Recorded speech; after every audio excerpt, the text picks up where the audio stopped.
a empezar con lo que es la clase de shock. Entonces,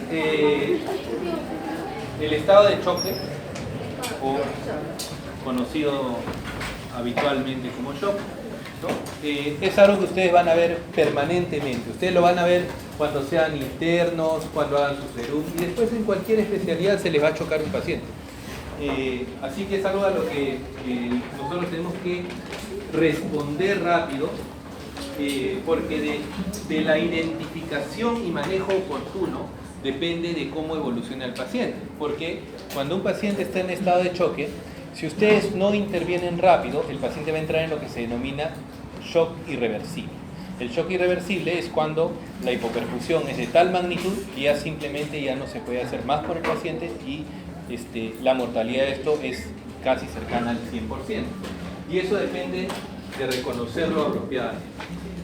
Muy bien, y entonces al final de esta clase ustedes, bueno, y esto es de repente un mensaje que debe quedar en ustedes, es siempre cuando vean al paciente tienen que identificar dos cosas. Uno, si tiene shock, o sea, saber identificar el shock, es la primera parte. Y la segunda parte es, una vez identificado el shock, saber qué tipo de shock tiene su paciente. Y entonces, para eso es útil una mnemotecnia que está ahí. Entonces, el shock puede ser séptico, puede ser hipovolémico, obstructivo, cardiogénico o distributivo. Pero para que salga el acróstico le hemos puesto kinético. Si no, no salía. Entonces, siempre considerando, y eso lo vamos a ver en un momento, que el shock séptico en realidad es una variante del shock distributivo. Uno de los tipos de shock distributivo es justamente el shock séptico. Pero si ustedes tienen esto en la mente, van a poder siempre hacer el diagnóstico diferencial en el caso de su paciente, ¿no? Entonces, antes de empezar ahora sí a revisar esto, tenemos que tener claro que desde el punto de vista de concepto, básicamente en el shock lo que ocurre es una disminución de la perfusión sanguínea que lleva a que haya una mala entrega de oxígeno en los tejidos. Y ese es el quid del asunto. Es decir, cuando yo no tengo un suficiente aporte sanguíneo para dar una entrega de oxígeno adecuada al tejido, este paciente va a entrar en shock. ¿Por qué? Porque la disminución de la entrega de oxígeno a los tejidos va a hacer que las células entren en metabolismo anaerobio. Y este metabolismo anaerobio es ineficiente y finalmente va a llevar a la muerte celular. Y esta muerte celular va a llevar finalmente a la disfunción orgánica. Entonces, de lo que se muere la gente en el shock es de la disfunción orgánica. El paciente con shock de lo que fallece es de lo que se denomina falla orgánica multisistémica. El síndrome de falla orgánica multisistémica es habitualmente la causa o es la razón por la que los pacientes mueren por shock. Entonces, en resumen, básicamente lo que tenemos es una hipoperfusión tisular con una mala entrega de oxígeno a los tejidos y por lo tanto esto resulta en una disfunción orgánica, ¿no? Y esta entrega de oxígeno, como vemos acá, que es básicamente el quid del asunto del shock, depende del gasto cardíaco por el contenido de oxígeno arterial. Y a su vez el gasto cardíaco, ya vamos a ver eso en un momento, depende de la frecuencia cardíaca y el volumen de inyección. Mientras que el contenido arterial de oxígeno depende de tres factores: la hemoglobina, la saturación de oxígeno y la presión parcial de oxígeno.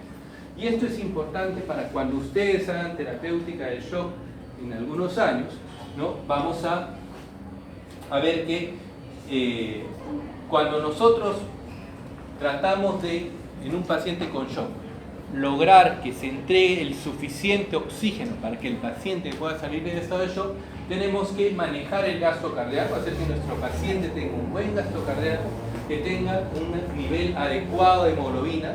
Por ejemplo, si un paciente viene con 5 hemoglobinas, jamás va a salir del shock, hay que transfundirlo, ¿no? El paciente con menos de 7 hemoglobinas, hay que transfundirlo, que tenga una adecuada saturación de oxígeno, esto lo vamos a medir mediante pulsoximetría invasiva, y que tenga una presión parcial de oxígeno adecuada, y esto lo vamos a lograr a través de oxigenoterapia. Entonces, básicamente en el paciente con shock tenemos que mantener un buen gasto cardíaco, inotrópicos, hidratación y mantener un buen estado de contenido arterial de oxígeno, y para esto utilizamos uso juicioso de transfusiones y oxigenoterapia racional. Entonces, eso es el manejo esencial del shock. Pero esto es solamente un pequeño adelanto de lo que van a ver posteriormente. Pero lo que nos trae acá es saber en la práctica clínica. Ustedes están al pie del paciente. ¿Qué tienen? Tienen su interrogatorio y tienen su tensión y su estetoscopio. Eso es lo que tienen. Entonces, ¿cómo yo identifico si mi paciente tiene shock? Y luego de eso, identificado el paciente con shock, ver qué tipo de shock tiene mi paciente. Y esas son las dos preguntas que vamos a tratar de resolver ahora. Entonces, lo primero es identificar al paciente shock. ¿Mi paciente está chocado o no está chocado? Esa es la primera pregunta. Y entonces, para eso yo tengo dos parámetros: la hipotensión y la hipoperfusión tisular. Es decir, el paciente, digamos, el principal determinante, el más importante, largamente, de que llegue sangre a los tejidos, es de que la presión arterial sea adecuada, ¿correcto? Entonces, un parámetro fundamental es medir la presión de mi paciente, y si mi paciente está hipotenso, yo puedo decir que mi paciente, digamos, es una primera condición. Sin embargo, no todos los pacientes que tienen hipotensión, porque la hipotensión es un fenómeno estadístico. ¿Qué quiere decir esto? La presión arterial, hay gente que tiene más, hay gente que tiene menos, ¿no? Por ejemplo, hay personas que tienen constitucionalmente una presión arterial 80-50. Un paciente desnutrido severo, un paciente con VIH estadio SIDA, un paciente con cáncer, un paciente con anorexia nervosa. Todos los pacientes tienen presión arterial que pueden ser 80-40, 70-50 y no están chocados. Entonces, tiene que haber la combinación de hipotensión con hipoperfusión tisular. Y esa intersección entre hipotensión y hipoperfusión tisular, es decir, la combinación de ambas cosas, es lo que nos da la definición de shock, ¿no? Entonces, ahora, nuevamente, tenemos que también tener definiciones claras. ¿Qué es hipotensión? ¿Qué es hipoperfusión tisular? Entonces, hipotensión básicamente es una presión arterial media por debajo de 60. La presión arterial media, ¿cómo la obtenemos?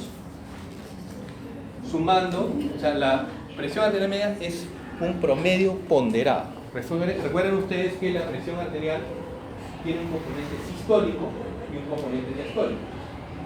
Generalmente, como la diástole es más tiempo que la sístole, entonces la diástole pesa más al momento de obtener el promedio. Entonces ese promedio ponderado es la sistólica más 2 veces la diastólica entre 3.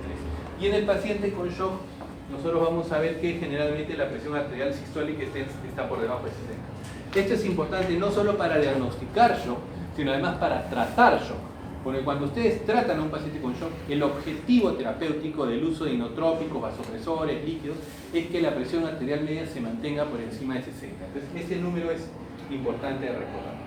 Y la otra cosa que tenemos que ver es, bueno, la hipotensión tiene que estar asociada a signos, para que hablemos de shock, la hipotensión tiene que estar asociada a signos de hipoperfusión tisular.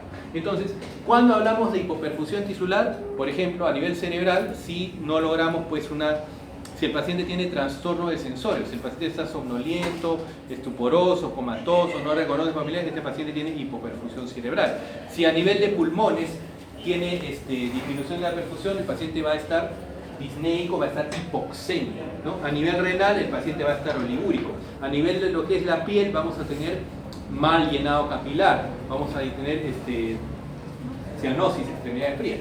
Y desde el punto de vista bioquímico, tal vez el marcador más importante, y que lo tenemos rápidamente en las emergencias cuando pedimos gases arteriales, es el lactato. ¿Por qué el lactato es tan importante como marcador de perfusión tisular? Porque básicamente cuando las células no les llega oxígeno, pasan al metabolismo anaerobio. Y el principal, digamos, producto derivado del metabolismo anaerobio es justamente el lactato. Pues el lactato es un marcador importante, proporcional al grado de metabolismo anaerobio que hay en los tejidos. Muy bien, entonces ya sabemos identificar shock, y eso es lo más importante que se tiene que hacer. Saber que cuando yo tengo un paciente y le encuentro hipotensión y le encuentro hipoperfusión tisular, tiene shock. ¿Qué hago? Grito, ¿no? Llaman al médico, o sea, eso es lo primero que tienen que saber, identificar al paciente con shock. Y luego, ya sabiendo que mi paciente tiene shock, tenemos que clasificarlo en alguno de los grupos que hemos mencionado, ¿no? Ahora bien, como hemos visto, el principal determinante de la perfusión tisular es la presión arterial. Entonces, los factores que originen una disminución de la presión arterial finalmente me van a llevar al shock. Entonces, para entender cuáles son las causas del shock, también debo entender qué cosas me pueden afectar a la presión arterial. Y entonces los determinantes de la presión arterial básicamente vienen a ser el gasto cardíaco y la resistencia vascular sistémica. Si baja mi gasto cardíaco o baja mi resistencia vascular sistémica, puedo entrar en shock. Entonces, a partir de identificar las causas de disminución del gasto cardíaco o de la resistencia vascular sistémica, puedo tener una buena aproximación a mi paciente con shock. Vamos a empezar con la resistencia vascular sistémica. Tenemos dos componentes que pueden afectar: gasto cardíaco, resistencia vascular sistémica. La resistencia vascular sistémica depende de la longitud del vaso, la viscosidad sanguínea y del radio del vaso a la cuarta potencia. ¿Qué quiere decir? Que fundamentalmente depende del radio del vaso, ¿no?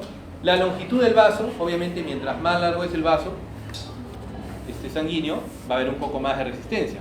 Pero pues a no ser que sean Margarito o el hombre elástico de los Cuatro Fantásticos, no tiene ninguna relevancia la longitud del vaso en la práctica clínica. Y esencialmente la viscosidad sanguínea puede elevarse en pacientes con paraproteinemias o con una carga muy alta de hemoglobina, pero es infrecuente. Mientras que el principal determinante de esta resistencia vascular es el radio del vaso. ¿Y el radio del vaso qué quiere decir? Si yo tengo aumento del radio del vaso, voy a tener disminución de la resistencia vascular y shock, ¿no? Entonces, ¿qué genera aumento del radio del vaso? La vasodilatación. Entonces, esencialmente, todos los shocks asociados a una disminución de la resistencia vascular sistémica son producto de la vasodilatación. Entonces, ¿qué cosas me pueden generar una vasodilatación abrupta que me puede llevar al paciente al shock? La sepsis, ¿no? ¿Qué más?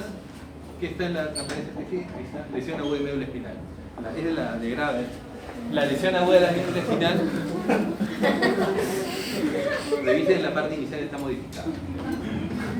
La lesión aguda de la médula espinal, el uso de vasodilatadores, y esto que nos lleva, esto es donde más nos equivocamos, o sea, donde más se nos pasa, la insuficiencia suprarrenal. Porque la disminución abrupta de los corticoides o de los esteroides sistémicos pueden ocasionar una vasodilatación repentina que lleva al paciente al shock, ¿no? Y esto ocurre en pacientes que, por ejemplo, toman esteroides y dejan de tomarlos súbitamente, o pacientes que hacen lesiones agudas de la glándula suprarrenal. Muy bien. Y el otro tema que puede ocasionar rápidamente una vasodilatación es la anafilaxia. Y esto también se nos pasa. Ahí viene el paciente, por ejemplo, que ha comido algo, ha tomado algún medicamento, se enronchó, viene a la emergencia. Ya, le dan su antihistamínico, su corticoide y vaya a la casa. Y no le midieron la presión. Ese paciente puede hacer una vasodilatación sistémica grave, chocarse y morirse. Esa es la gente que típicamente viene a la emergencia, se enroncha, le ponen una inyección y se muere cuando lo mandan a la casa, porque no le midieron la presión.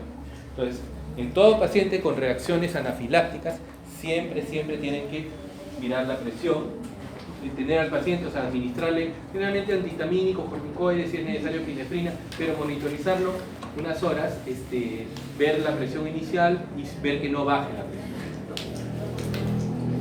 Muy bien. Ahora, el concepto de este shock asociado, o sea, todas estas causas de shock que se asocian a vasodilatación, a disminución de la resistencia vascular sistémica, se conocen como formas de shock distributivo. Entonces, esta es una de las primeras cosas que tienen que ver. El shock asociado a vasodilatación es el shock distributivo. Y una de las causas del shock distributivo es el shock séptico, por ejemplo. Pero también tenemos este shock que se llamará anafiláctico, este shock que se llamará shock neurogénico, este shock por vasodilatación y este shock asociado a insuficiencia suprarrenal. Todas esas son las formas de shock distributivo. Entonces, ahora viene el tema. Ya está bien, la resistencia vascular sistémica baja puede condicionar shock, pero ¿cómo evalúo clínicamente a la resistencia vascular sistémica? Y acá básicamente es nuestro examen de piel y mucosas y de pulso. Entonces vemos nuestro paciente, la piel está caliente, está el paciente rosado, está taquicárdico, está con un latido cardíaco prominente, pulsos prominentes, ese paciente tiene un shock. Todas estas son manifestaciones de vasodilatación. Y todas estas manifestaciones nos indican que el paciente tiene un shock de tipo distributivo, ¿no? Pero si por el contrario nuestro paciente más bien tiene las extremidades están frías, cianóticas, el llenado capilar es anormal, o sea, más de 12 segundos, ¿no? El llenado capilar normalmente debe ser menos de 12 segundos. Entonces, en este caso, la causa del shock ya no es por disminución de la resistencia vascular, sino es por disminución del gasto cardíaco. Entonces, lo siguiente es ver, bueno, ¿qué cosa puede disminuirme el gasto cardíaco? Y el gasto cardíaco depende de la frecuencia cardíaca y del volumen de eyección. O sea, cuánto bota el corazón del organismo depende de cuánto bota en cada latido y cuántos latidos por minuto tengo, ¿no? Y entonces, cuando se puede haber, normalmente uno tendría que decir, ya mira, si me baja el volumen de eyección, claro, baja el gasto cardíaco y por lo tanto la presión. Y también la bradicardia puede ocasionar esto. Y es cierto, una bradicardia muy importante puede dar shock. Pero ojo, no solamente la bradicardia, sino la taquicardia, también importante, puede condicionar shock, ¿no? Y es porque o sea, a pesar, yo diría, cuando se aumenta la frecuencia cardíaca, tiene que aumentar el gasto cardíaco, ¿no es cierto? Pero a veces cuando tienen una taquicardia muy pronunciada, por ejemplo, pacientes con taquicardias paroxísticas supraventriculares, pacientes con taquicardias ventriculares, que son muy rápidas, lo que puede ocurrir es que el tiempo de llenado del ventrículo es tan pequeño que no le da tiempo a... Recuerden ustedes que la fuerza contráctil depende de que haya un buen llenado. Si no hay buen llenado, no hay buena fuerza. Entonces el paciente con taquiarritmias graves, el paciente se choca. Van a encontrar al paciente, entonces viene por ejemplo un paciente y lo encuentran en la emergencia con fibrilación auricular o una taquicardia paroxística supraventricular. Llega chocado, ¿qué tienen que hacer? Lo queman de inmediato. O sea, le ponen la cardioversión eléctrica, ¿no?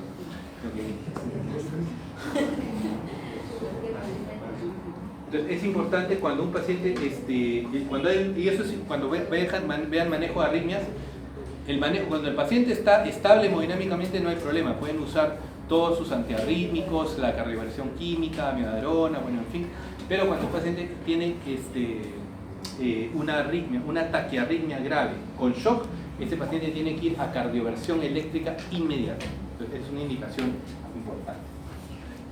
Muy bien. El volumen de eyección también, o sea, ya hemos visto, puede ser por problema de frecuencia cardíaca o por volumen de eyección, ¿no? Que en realidad es la causa más común del shock. O sea, la disminución del volumen de eyección es la causa más común del shock. Y acá tenemos que ver este volumen de eyección que eyecta el ventrículo en cada sístole, depende de si llega suficiente volumen al ventrículo, eso es lo que se conoce como precarga, o si se contrae adecuadamente, y esto es, ¿no?, la contractilidad miocárdica, y si la función de las válvulas cardíacas está normal.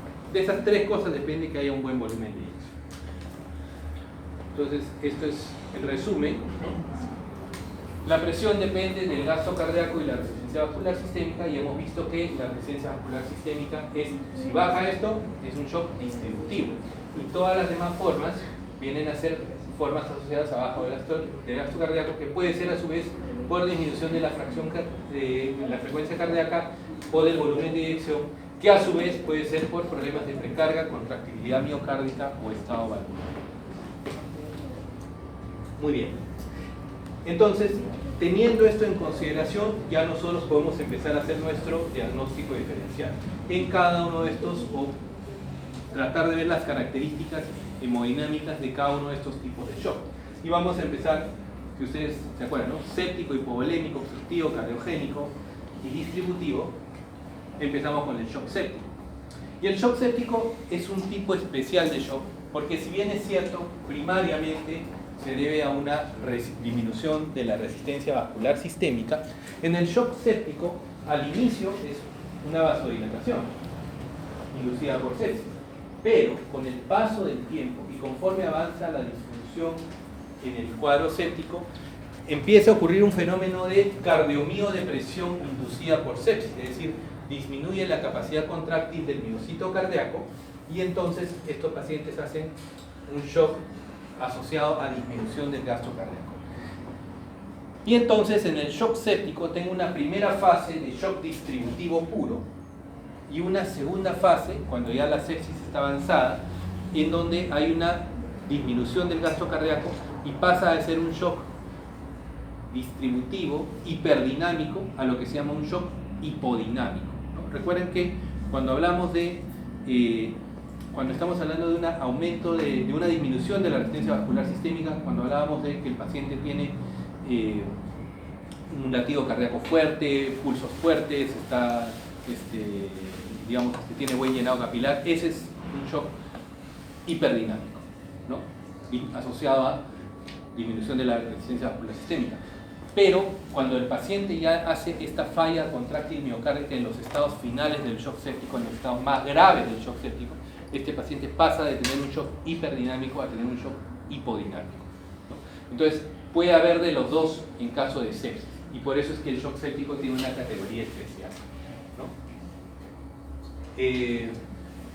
Entonces, cuando nos enfrentemos a un paciente con shock séptico, siempre recordar cuáles son las principales infecciones. O sea, cuando viene un paciente con un cuadro sugerente de sepsis, entonces nosotros tenemos que buscar las principales infecciones que ocurren en los pacientes que llegan a la emergencia, ¿no? Entonces, básicamente tenemos que buscar neumonías, infecciones de tracto urinario, problemas intraabdominales de vías biliares, colecistitis, colangitis, o por ejemplo pacientes con apendicitis, abscesos intraabdominales.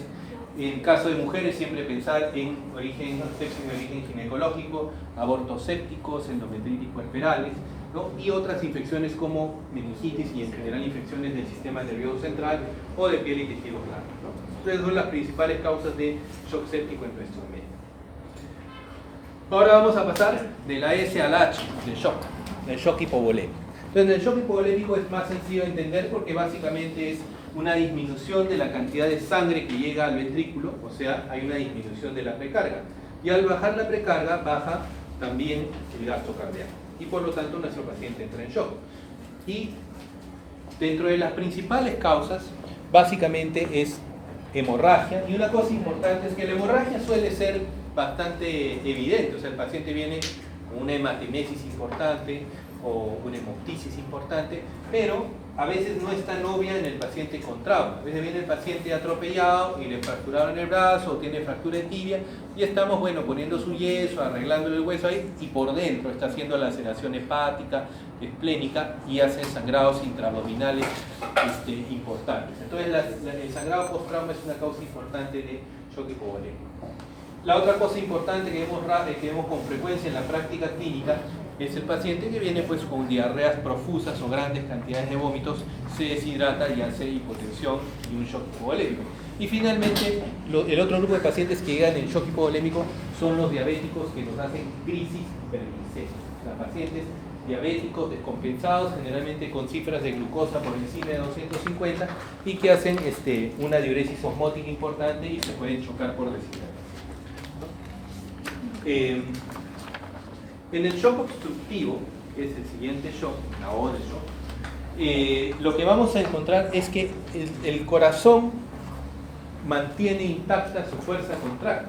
Sin embargo, existe algo que impide que o se llene el ventrículo o el volumen de eyección salga.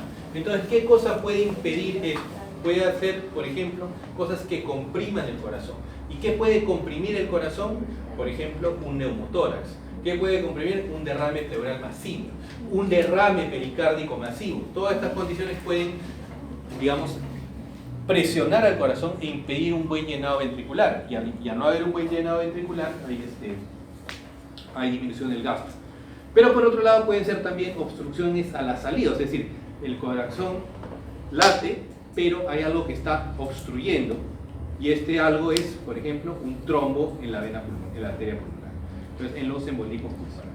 Y esas son efectivamente las principales causas de shock obstructivo: embolismo pulmonar, taponamiento cardíaco, pericarditis constrictiva, neumotórax a tensión, derrames pleurales masivos o disecciones aórticas agudas. En el shock cardiogénico, ahí sí tenemos un problema con el propio corazón, la propia capacidad de contracción del corazón. Y esto, como hemos visto, puede ser debido a que este gasto cardíaco baja, o por una alteración de la frecuencia cardíaca, ya sea una taquicardia importante o una bradicardia muy importante, o una disminución del volumen de eyección, ¿no?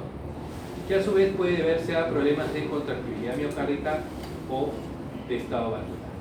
Entonces, ¿qué cosa puede hacer que el miocito no se contraiga, o sea, disfuncione agudamente, que se quede sin irrigación? Un infarto. Paciente que se infarta, infarto de miocardio, pacientes con miocarditis aguda, infecciones generalmente virales o inmunológicas o autoinmunes que generan una inflamación miocárdica con disminución de la capacidad contráctil, y pacientes con insuficiencia cardíaca.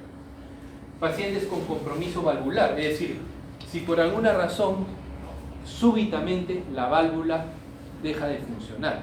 Y eso ocurre generalmente en pacientes, pacientes con infarto de miocardio, que se rompe la cuerda tendínea y entonces hacen una insuficiencia mitral aguda, o pacientes con endocarditis, que hacen absceso alrededor de la inserción de la válvula, y estos abscesos valvulares pueden generar insuficiencias valvulares agudas, ¿no?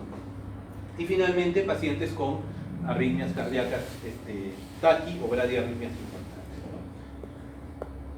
¿no? Y para terminar la mnemotecnia de shock, tenemos ahora el shock cinético distributivo, que básicamente los shocks asociados a disminución de la resistencia vascular sistémica, como hemos visto, involucran sepsis, pero también el shock asociado a traumatismo vértebro-medular, a insuficiencia suprarrenal aguda, shock anafiláctico, pancreatitis, pacientes con quemaduras graves también pueden hacer este tipo de shock, pacientes que hacen coma mixedematoso, eso generalmente es bastante evidente, son pacientes abotagados, que vienen con trastorno de sensorio, muy bradicárdicos y chocados, ¿no? O pacientes que tienen sobredosis de, bueno, ahora ya cada vez se ve un poco más, ¿no?, de benzodiazepínicos y barbitúricos, ¿no? Muy bien. Entonces ya tenemos un poco el panorama general de cuáles son los tipos de shock y hemos aprendido a reconocer el shock como hipotensión más hipoperfusión tisular. Hemos visto cómo más o menos cada uno de estos tipos de shock se generan. Y bueno, ahora lo que tenemos que ver es qué cosa debemos, o sea, en esta historia, por ejemplo, la historia clínica de un paciente con shock no es la misma historia clínica que hacen en su paciente, por ejemplo, que tiene una fiebre de origen desconocido y entonces tienen que ponerse a preguntar, a ver, señor, ¿usted tiene perro? ¿Cuántos perros tiene? Entonces, si ustedes hacen eso, pues obviamente en la emergencia con su paciente chocado, va a ser muy difícil que lo salven, porque van a acabar la historia, pero van a acabar también con el paciente.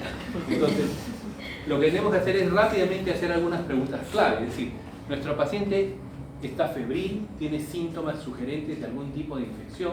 Básicamente hemos visto neumonía, paciente tos, expectoración, paciente con infecciones urinarias, disuria, colastiuria, paciente con infecciones intraabdominales, la presencia de diarrea, vómitos, dolor abdominal, signos peritoneales. Si el paciente ha tenido hemorragia o ha tenido vómitos profusos, si ha tenido diarreas, si ha sangrado, si tiene dolor torácico, eso también es importante, porque el dolor torácico se ve en infarto de miocardio, dolor retroesternal opresivo intenso, en disección aguda de aorta, dolor lancinante irradiado hacia atrás, en pacientes con neumotórax espontáneo, es un dolor punzante agudo, ¿no?, de tipo pleurítico. Entonces el dolor torácico también, o si el paciente ya sufre de hipertensión, diabetes o enfermedades cardiovasculares, si el paciente ha tenido una cirugía reciente o está inmovilizado, porque el paciente que ha tenido una cirugía reciente o está inmovilizado tiene más riesgo de embolismo pulmonar.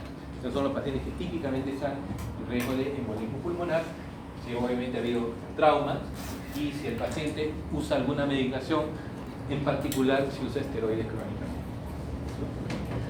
En el examen físico, desde ya, siempre la hoja de funciones vitales. Una cosa crucial en el paciente con shock es abrir una hoja de monitoreo. Frecuencia cardíaca, presión arterial, frecuencia respiratoria, temperatura. Y eso de ahí lo van monitorizando cada 30, 60 minutos de ser el caso, ¿no? Eso es lo que se llama una hoja de monitoreo. En piel ya hemos visto, tenemos que ver rápidamente cómo está el llenado capilar, si hay cianosis, si hay palidez, eso nos permite identificar rápidamente si el shock está asociado a vasodilatación o no. Si hay la presencia de edemas, obviamente si un paciente está edematoso, ese paciente probablemente tenga insuficiencia cardíaca. Si el paciente tiene estertores pulmonares, esto ya lo vamos a ver en el capítulo de tórax, Y en el capítulo, en la parte cardiovascular, sobre todo ver si el paciente está ingurgitado, porque si un paciente está ingurgitado, ese paciente o tiene un shock cardiogénico o tiene un shock obstructivo. Y si tiene las yugulares colapsadas, es decir, que no pueden ver las yugulares, ese paciente probablemente esté deshidratado y esté en un shock hipovolémico. Entonces es un elemento clave. Y rápidamente ocultar tórax, pulmones, cardiovascular y ver si en el abdomen no hay rigidez, signos de reacción peritoneal, y lógicamente en el paciente con trastorno de sensorio identificar si hay o no signos médicos. Entonces, ya habiendo tomado nuestra historia clínica y hecho nuestro examen físico rápido del paciente con shock, tenemos que inmediatamente definir. Bueno, uno, ¿nuestro paciente tiene shock o no tiene shock? Ya, entonces definimos. Hipotensión más signos de hipoperfusión tisular. Hipotensión, presión arterial media menos de 60, hipoperfusión. Está con trastorno de sensorio, está con oliguria, está con disminución de llenado capilar, está cianótico, ese paciente está con hipoperfusión tisular, ¿no? Entonces, identificamos, ya. Nuestro paciente está chocado. Luego, inmediatamente tenemos que identificar, ¿es un shock hipodinámico o es un shock hiperdinámico? El shock hiperdinámico es el que tiene, ya hemos visto, pulso rápido y lleno, piel tibia, buen llenado capilar. Ese paciente tiene un shock distributivo. Entonces ya nos llevamos a todas las causas de shock distributivo. Mientras que si el paciente tiene una piel fría, cianótica, con mal llenado capilar, este paciente es un shock hipodinámico y por lo tanto nos iremos hacia las causas que generan disminución del cardio. Entonces, identificamos shock hipodinámico o hiperdinámico. Ya, es hipodinámico, es bajo gasto cardíaco. Entonces, y confrontamos con nuestra historia. Si lo que hay es una historia de sangrado, diarrea, trauma y el paciente tiene signos de deshidratación, mucosas secas, las yugulares colapsadas, esto será un shock hipovolémico, ¿no? Si más bien nuestro paciente tiene historia de dolor torácico, ¿no? O sea, viene el paciente que tiene un dolor torácico y que tiene ingurgitación yugular, está muy disnéico, pero sin embargo no tiene edemas, no tiene crepitantes. Pensaremos en un shock de tipo obstructivo. Probablemente un tromboembolismo pulmonar, un neumotórax a tensión o un derrame pleural masivo. Si nuestro paciente más bien tiene antecedente de cardiopatía isquémica, si tiene dolor anginoso, si tiene ingurgitación yugular, si tiene edema, si tiene crepitantes bilaterales, esto será probablemente un shock cardiogénico, ¿no? Y si tiene historia de fiebre, signos de infección, si clínicamente está séptico, hablaremos de un shock probablemente séptico de tipo hipodinámico, ¿no? Recuerden que el shock séptico es primariamente hiperdinámico, pero en la fase final se vuelve hipodinámico. El shock séptico hipodinámico tiene mucho peor pronóstico que el shock séptico hiperdinámico, ¿no? Porque involucra ya una disfunción orgánica de mayor nivel. Si por otro lado nuestro paciente tiene una buena frecuencia cardíaca, las mucosas están rosadas, está con latido cardíaco prominente, taquicárdico,